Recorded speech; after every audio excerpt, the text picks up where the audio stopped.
ఒకసారి నేను నా భార్యా బిడ్డలతో కొండకొచ్చి ఒక్కసారే దర్శనం చేసుకున్నాను. మర్నాడు వెళ్ళిపోవాలి సాయంకాలం. ఎందుకు ఇంకొక్కసారి స్వామిని చూడాలని మనస్సు తీవ్రమైన పరివేదన పొందింది. కానీ ఎలా? పిచ్చేళ్ళ ఏమిటో నడుచుకుంటూ పూర్వం వైకుంఠం క్యూ కాంప్లెక్స్ దగ్గరే ఉండేది కరెంట్ రిజర్వేషన్ కౌంటర్. తెల్లవారుజాము సమయంలో అక్కడికి వెళ్ళాను. వెళ్ళి నిలబడ్డా. పెద్ద క్యూ ఉంది. పెద్ద పెద్ద టికెట్లు కొనగలిగినంత స్తోమత అప్పుడు నాకు లేదు. ఈశ్వరుడు ఇప్పుడు కొంత ఇచ్చాడు అబద్ధం ఎందుకు? ఈనాళ్ళు ఉద్యోగం చేసి ఓ 5,000 రూపాయల టికెటే కొనుక్కోలేనా? ఆనాడు అంత స్తోమత కూడా నాకు లేదు యథార్థంగా. కాబట్టి నించుని చూస్తున్నా. ఒక 100 రూపాయలు అయితే కొనగలను. నాకు ఎలా దొరుకుతుంది? అర్చనానంతర దర్శనం దొరుకుతుందా? దొరకదు నాకు. కాబట్టి అవధిహ వెంకటేశ్వర దర్శనం అని. ఏమో నువ్వు అనుగ్రహిస్తే ఎందుకు అవదయా? అవుతుంది. నువ్వు నన్ను అనుగ్రహించగలవా? వెళ్ళిపోనా అనుకున్నానంతే. ఇంతంత రాళ్లు పడ్డాయి ఆకాశంలోంచి. చీకటిగా ఉంది, వడగళ్ళవాన, ఇంతంత రాళ్లు. తల బద్దలైపోతుందేమో అని ఎక్కడి వాళ్ళు అక్కడ పారిపోయారు.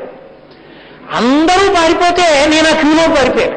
ఇంతే ఉంది అంతే.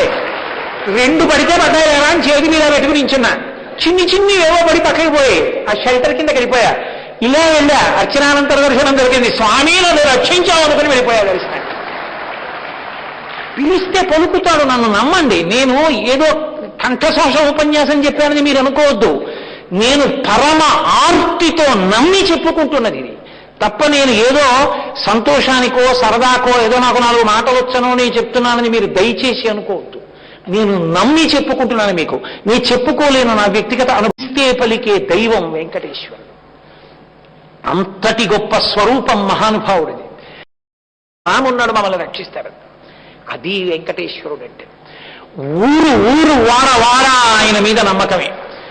ఇచ్చిన ఇంత లడ్డు పట్టికెళ్ళి తాను తినకుండా వెంకటేశ్వర దీపారాధన అని తన పూరిపాకలో తలస్నానం చేసి పరమేశ్వరుడి దగ్గర ఆకులో పెట్టి నైవేద్యం పెట్టి మళ్ళీ పునర్నివేదన అక్కర్లేదని కూడా తెలియకుండా నైవేద్యం పెట్టి దాన్ని చిదిమి అందరికీ పెట్టడానికి చాలదని అందులోకి కాసిని అటుకులు శనగపప్పు కలిపి పల్లెటూళ్లలో తీసుకెళ్లి ఆ ప్రసాదం ఇస్తే కళ్ళకద్దుకుని మురిసిపోయి వెంకటేశ్వర ప్రసాదం అంటే చాలు సంతోషపడిపోయేటటువంటి అద్భుత స్వరూపం వెంకటరమణుడంటే.